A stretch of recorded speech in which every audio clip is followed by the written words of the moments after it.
Welcome back, everybody, to Saymore.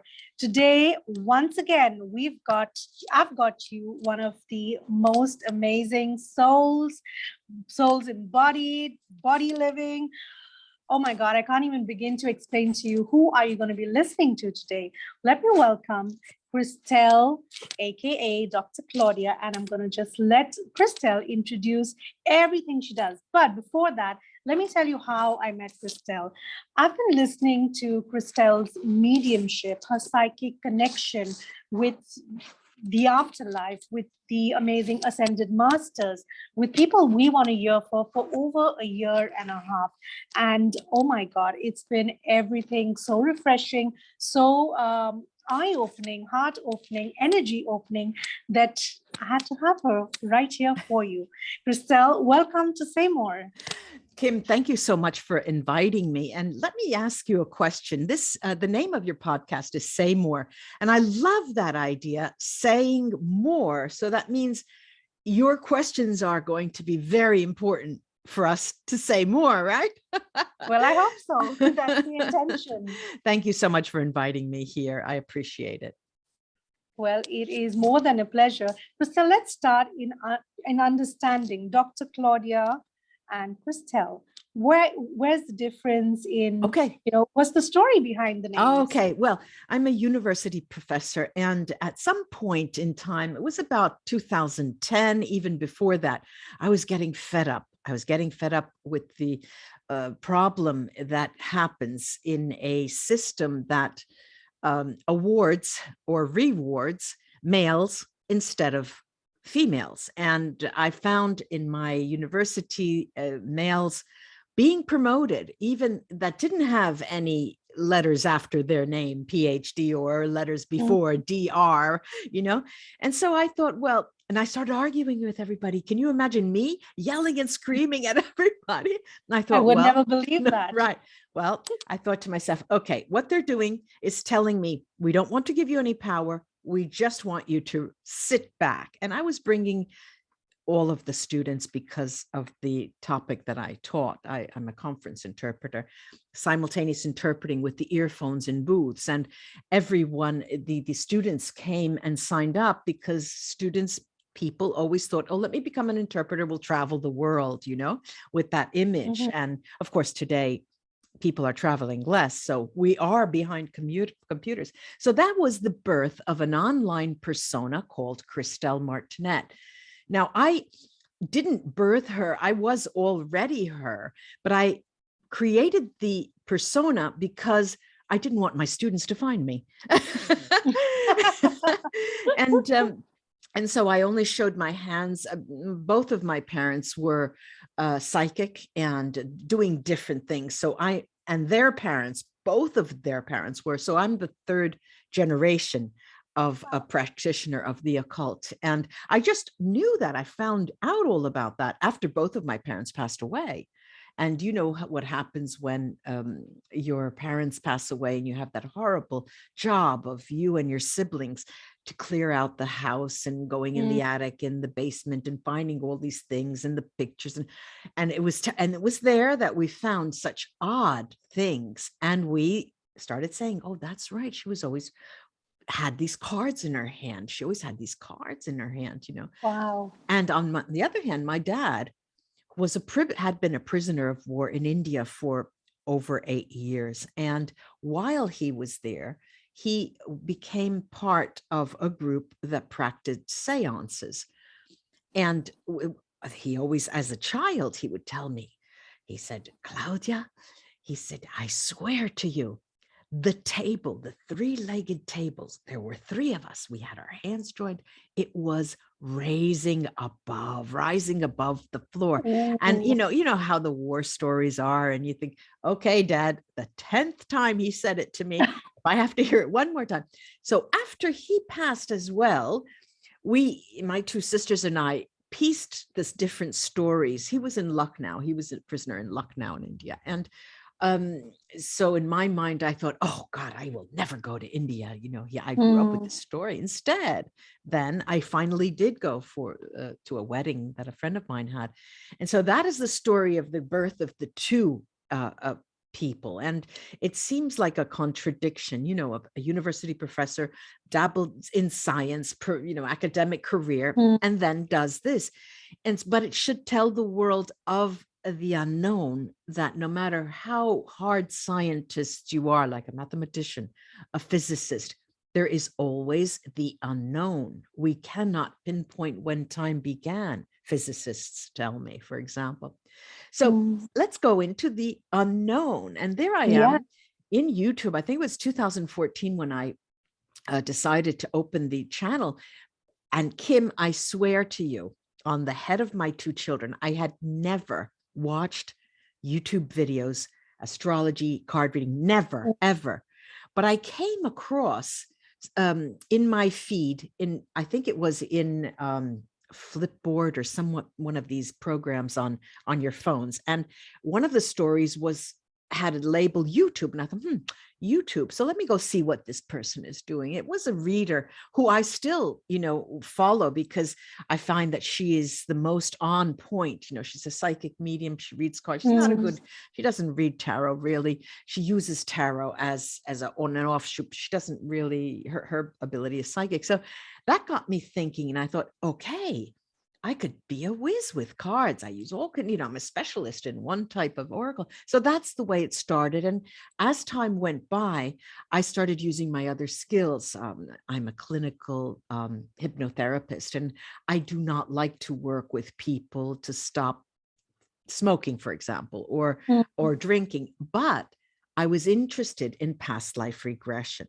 And that was a big service that I started offering about, I guess, 8 years ago. And it was absolutely fantastic. The response of people, and not many people choose that as a service.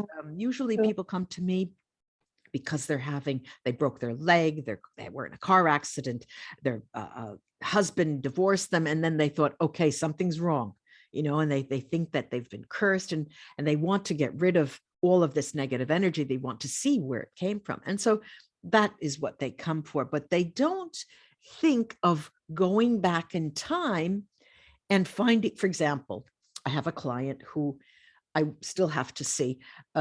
She's afraid of swimming. She's afraid of water.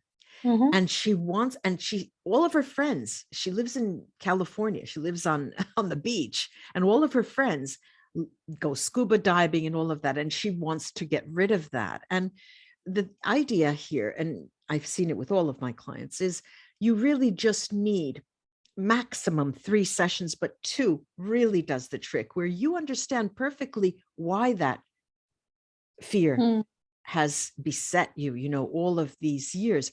But from there, then for you to take a conscious effort in understanding that you can get around that, because it's a scar you wear your scar on your sleeve. It's part of your life. You're not going to get rid of it.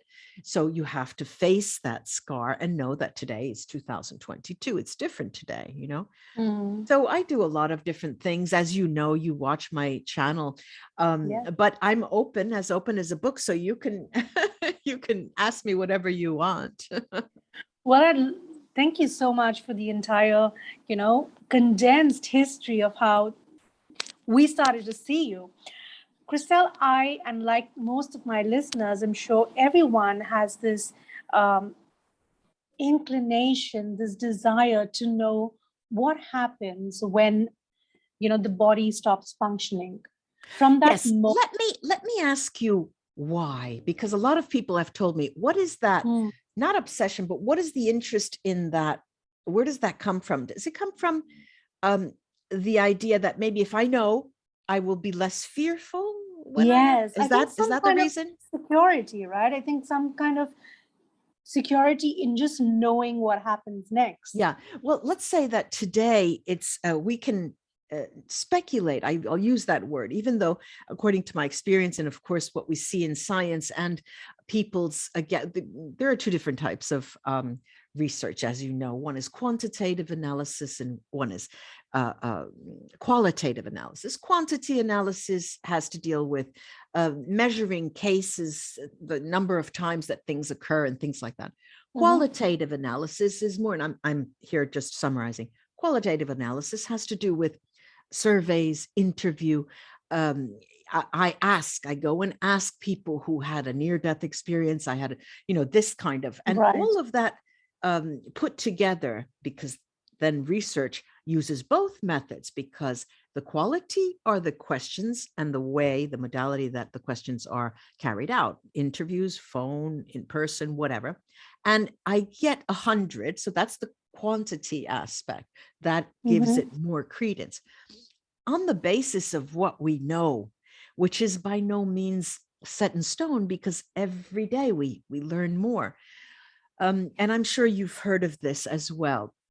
When people start losing their bodily function, when they enter a coma, because in the end, there is no more contact with seemingly no more contact with the outside world, where their functions start to shut down, but they are still cognizant, and what science has called a coma.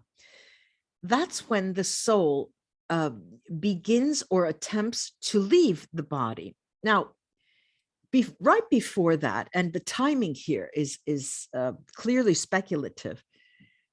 People, when they come out of that, if they don't go through the process of passing and they are brought back to life for who knows, really, I have to say, who knows why? Maybe it's a memory, maybe it's a voice of someone talking to them, maybe it's their soul's desire not to leave. When they come back, we have stories of this kind. Many people, almost all of, let's say 90% of the people talk of a white light. I saw a white light. Now, granted, white is when their soul is moving toward the light. And when I work with souls, if I work with mediumship and I contact relatives, for example, Kim, you contact me because your grandmother has passed away. You were very, very close to her, or your dad, or your brother, or your uncle. First of all, I have to see if they are still on the earth plane as earthbound souls, or if they are in the light, or if they are dark souls. And I can deal with that. And I have to ask if they're ready, if they want to go toward the light. So this happens before I work with you online, and we do it. Now, so that tells you that not all souls are in the light, and not many. For example, I'll give you a personal example. My dad was not in the light, and I found out, I never questioned it, because I talked to my dad's soul every day, right? Or my mom's soul every day.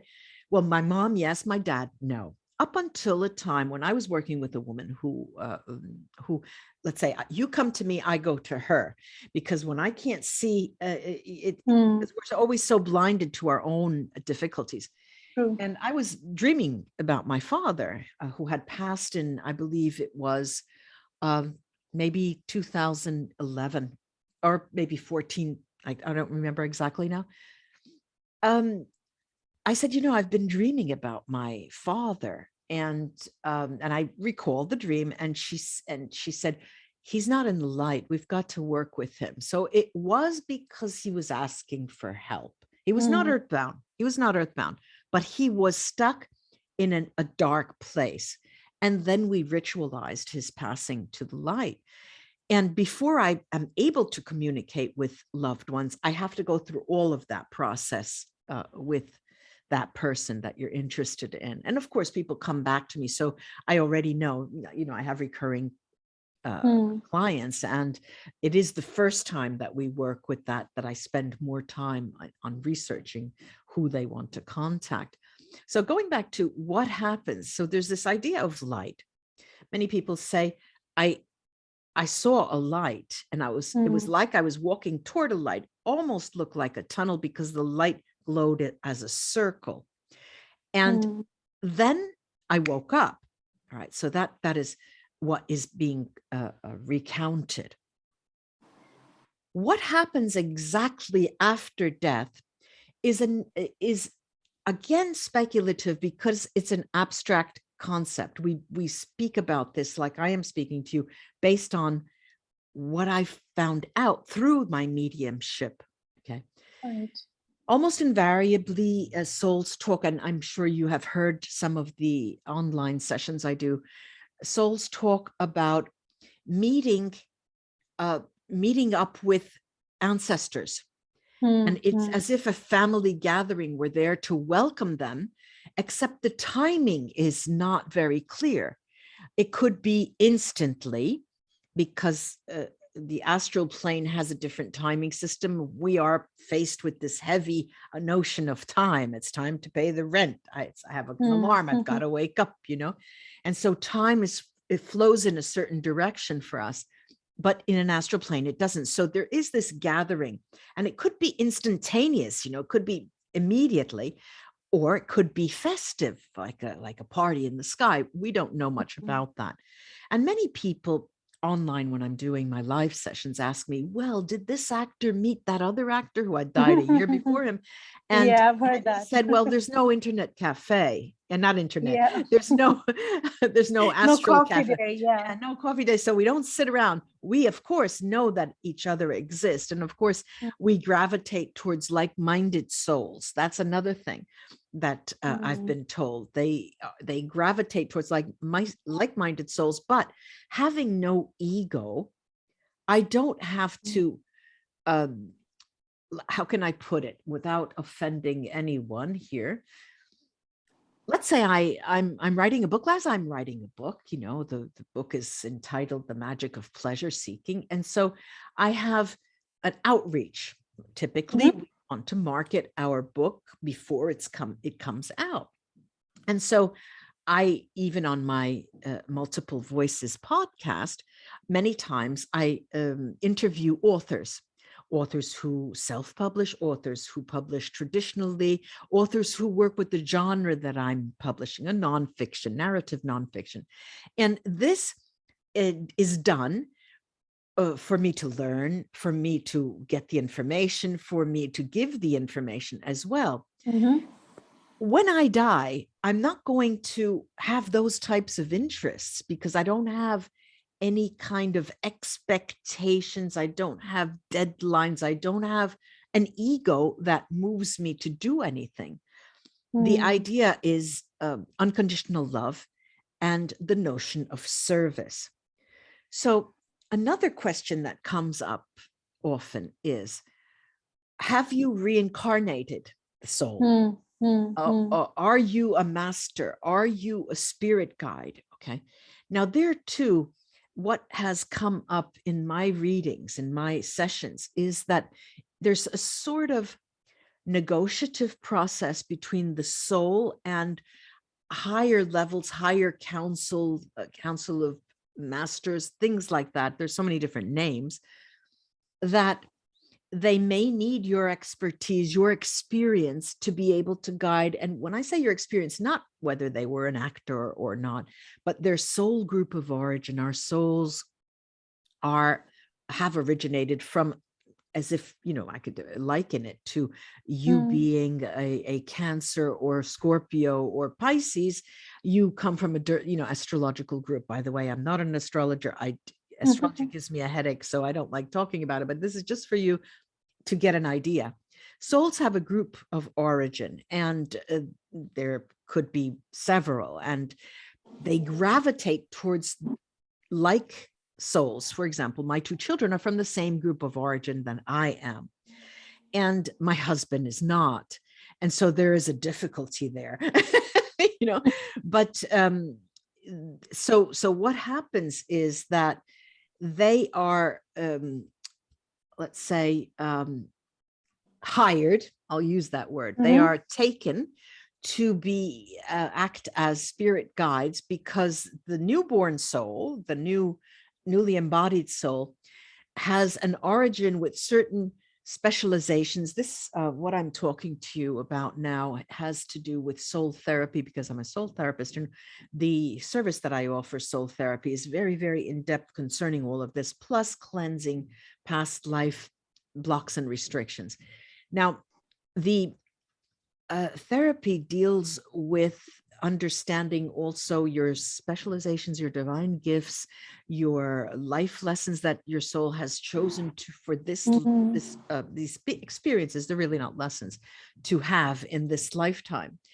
And so guides for that newly embodied soul will be in some way have some kind of um, similarity to the newborn, Mhm. and be concentrated in certain areas because that that newborn has chosen particular lessons, and the lessons, you know, can go both ways. Because if you want an experience, right, say I want to experience unconditional love on the workplace, for example, all right, which Mhm. is odd, or on the in the family life, right, um, that will challenge you. And since life is a series of decisions we make, our Mm. guides are there to orient our decisions. And so this is, I don't think I got off topic, did I? No, Not at no, no, all. no. Not at all.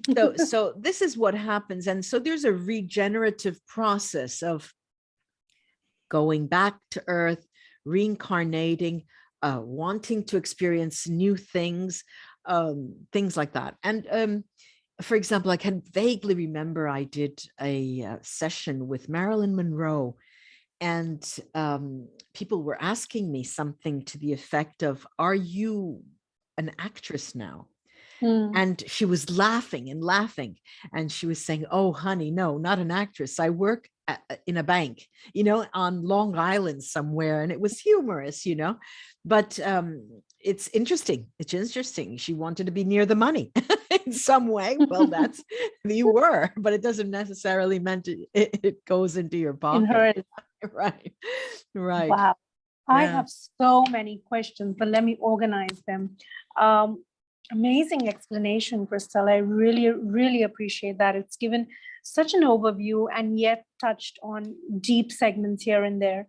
So, first, coming back to the three different aspects when somebody passes, they're either earthbound or they're into the light or they're still, Dark. they're still Mhm. struggling, dark area. So, as family, as loved ones, is there a way that we can recognize without learning or having psychic Well, abilities? yes, look, I just interrupted you, sorry, but I understand Jump where you're in. going. Yeah. There will be, I think, maybe this weekend, I'm not sure, I will be uploading a session that I had with a woman who's a psychic medium who teaches and coaches mentors, um, people who want to enhance their psychic mediumship. Yes, there's a way you can learn. No, Mhm. not all people are able to do Yeah. this, and not all people, they're fearful, and that's what holds people back. Mm-mm. Um, and people come to me and say, "Well, Christelle, I see a man sitting at the end of my bed. I wake up and actually see this man. It's not my dad. It's sort of the shadow of a man. Who could that be?" And I'm not, and so I will answer after I work with the person. I said, "Look, this is a person you have to send off. You have to send them to the light, first, and then they're earthbound. They're trying to get your attention. And being earthbound is a very terrible situation for a soul. They don't know that they're dead. They don't know how to communicate. Mm. They're in a peri-spiritual place, I call them. So it's difficult that so I mentioned this woman because I would like to invite people to stay tuned to my YouTube channel and to my podcast, but it comes out earlier in my YouTube channel, the things that I feel would benefit my audience in YouTube. So that is coming up. I personally don't coach and mentor. Why? Because I've worked for so many years as a professor and a teacher that Mm. I don't have the patience to do that with other people, and I work with in other fields now, so it's nothing that I can't do, but it's just that I've chosen not to do. And there are many other people who do it probably with much more interest and have more experience than me in doing that specific type of mentoring. So yes, the short answer is yes, you can learn, no, not all people are without fear. And what Yeah. holds people back most of all is the fear. We heard that in the last channeling that you did. Uh-huh. You Yeah. remember? Yeah. From Prince Philip. Yes. In fact, that was his answer to my question about what was the energy reading for 2022, where he spoke about creativity, but creativity is followed by fear. So I remember that. Christelle, tell me one thing. What is the, how do I word this? Give me a second. The soul, I remember, I think when you were channeling Kalima, she spoke about the soul and the spirit. What is the difference between these two in the physical world and then in the astral world? Okay, now I'll just have to say this as a premise. I don't remember what I say usually when I channel. At least I remember that 80% I don't remember, but and I have trouble now remembering what I said then. But we talk of spirit and spirituality. So spirit is anything that has doesn't have a third dimensional presence, embodied presence. Spirits could be ghosts. Ghosts are the image or the representation of someone who is no longer alive, and they could be malevolent and benevolent. So they might, and they are all around. I mean, I know my even just this place I am, it's full. I mean, there are more spirits in our environment than people, than humans, and this is a fact. So spirits are all over. Now, the soul is your essence. I like to define it as consciousness, but it's a long discussion about what consciousness is. And because not everyone agrees on this, I tend to give that as a definition. Soul is the consciousness because it is in a body, and I am conscious because I have a soul. Without my soul, I couldn't speak to you. But I'm not a spirit because I'm alive. Now, my essence will become a spirit if I'm no longer reincarnated. So truly, they are the same exact thing, except one is embodied and one is not. I hope I did. Beautiful. Right. I love that. I love that. Oh my God, that makes so much of sense, right? Because when I talk to my clients about dissonance between the body functioning and doing its bit, and your soul is sitting somewhere lost saying that, dude, I don't connect with what you're doing as a body. Yeah. That makes complete sense, because then the soul is not functioning in your body. The soul is said, you know what? Truth here, I'm going out. I don't like your physical manifesting. Well, till you align back, right? Yeah, exactly. The soul needs to be aligned with the divine, and it's not with the physical body. It needs to be aligned with, but with the divine.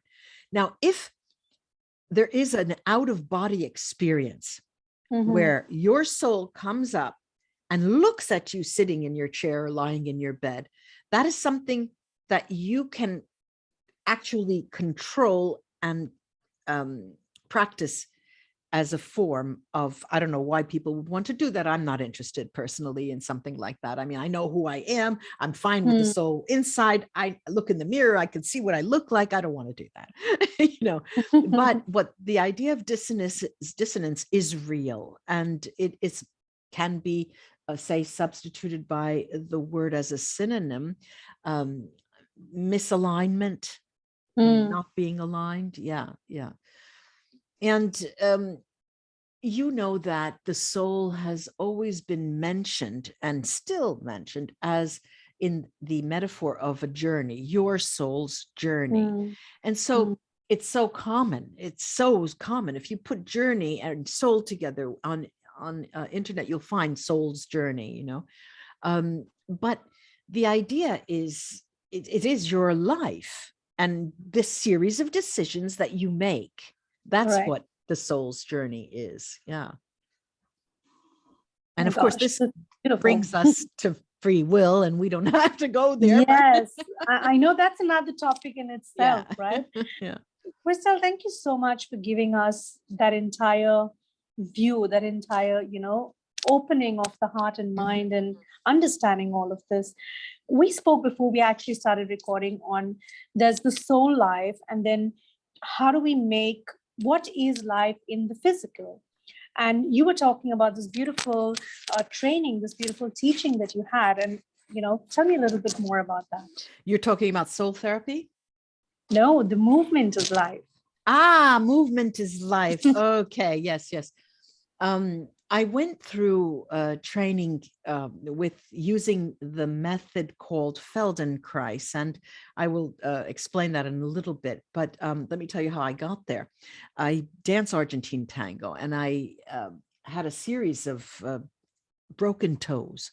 And of course, it was at the beginning, say 17 years ago when I didn't know how to dance. But what happens is the leader, or the male, in my case, would advance toward me, and I wouldn't get my foot out of the way. The women have to, or the followers have to advance backwards with and extend their legs. And it happened that on separate occasions, I broke toes on the right and on the left. And I thought, this is ridiculous. Instead of going to the energy healer and saying, what's going on? I went to a Feldenkrais practitioner, and I asked her, I said, there must be something wrong with my balance or something. And she said, you're right, let's work. And I started with first groups, lessons called awareness through movement. And they're small groups. In that day, there were about 7 of us. And they work with, well, let me tell you what it is. This method, Feldenkrais, is a somatic method. And somatic means it's a body-oriented method. And it's designed to help people reconnect with their bodies and learn ways, because it's learning to move, learn ways to move with greater efficiency. And it may help people, and it does, this is what helps me with my broken toes, increase their vitality, their coordination, and reach and achieve an overall improved self-being, well-being. Now, this approach is generally physical in nature, but bodily changes, such as the improvement in your functions, are likely to have an extremely positive impact on all areas of your life. I started researching more. I started writing more. I started swimming more. And many times people who are looking for mental illness treatment find that the Feldenkrais method helps them enormously as a complementary approach. Now, how does it work? It works that it uses the understanding or awareness, the enhancement of your awareness of your body and its movements to try to address those areas of yourself that are dormant and promote larger and more graceful movements and motions, using the nervous system's own ability to create change and improve movement. So there you have this neurological thing going on. And so when the mind is involved, of course, you start opening your eyes, your perspective is different, the way you see things change. And the goal of the approach is for those using it to realize the potentially blocking habits that are constricting you, and the movements, and learn ways to expand your range of movement. And by becoming more self-aware, people frequently become better able to involve more of their body in their movements, and they can experience a greater sense of physical and emotional functioning. And this is the most important thing. There are 2 ways to do this. One is what I called just mentioned before, the little classes, awareness ATM, awareness through movement classes. I work with people online, only online. I know one-to-one, or if we have a small group, it doesn't matter. And the other is called one-on-one on a Feldenkrais table. It's a low table called functional integration. And the person is fully clothed. And I work with very, very, very subtle touch and non-invasive to help the person feel areas of their body when they are breathing. So for example, You just have to understand, you're talking to me, I see you, you see me. I cannot see my back because Mm. I don't have eyes there. I have to go to the mirror. But I tend to see my back as a block. And I tend to see and feel my rib cage as a block, not thinking that it is malleable and that it's used to move and bend. Or Mm. our pelvis. The pelvis is the motor of all movement, and our eyes and head orients us. And it is so phenomenal. I mean, it is life-changing, really. So I Wow. invite people to come in for a free lesson online, Zoom, and see what it is. I have packages of 4 lessons. It's very, very inexpensive. And one is called The Voice in Movement. Another is called Moving with Grace. Today I was going to put up another Twist and Shout as a Mm. second level, but it's phenomenal. And if you ever have the opportunity, even where you are now, look for Feldenkrais and Feldenkrais practitioners. They will change your life, really. Yeah.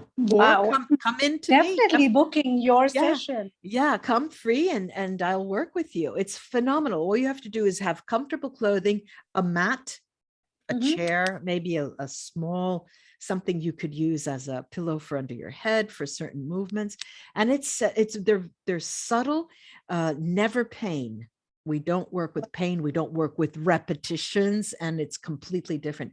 And we also work with the mind, imagining the movements we did on the right side of our body on the left side. And then we scan our body to see if there's an effect and if the length of the arms are the same after using our mind. It's Wow. phenomenal. It's phenomenal.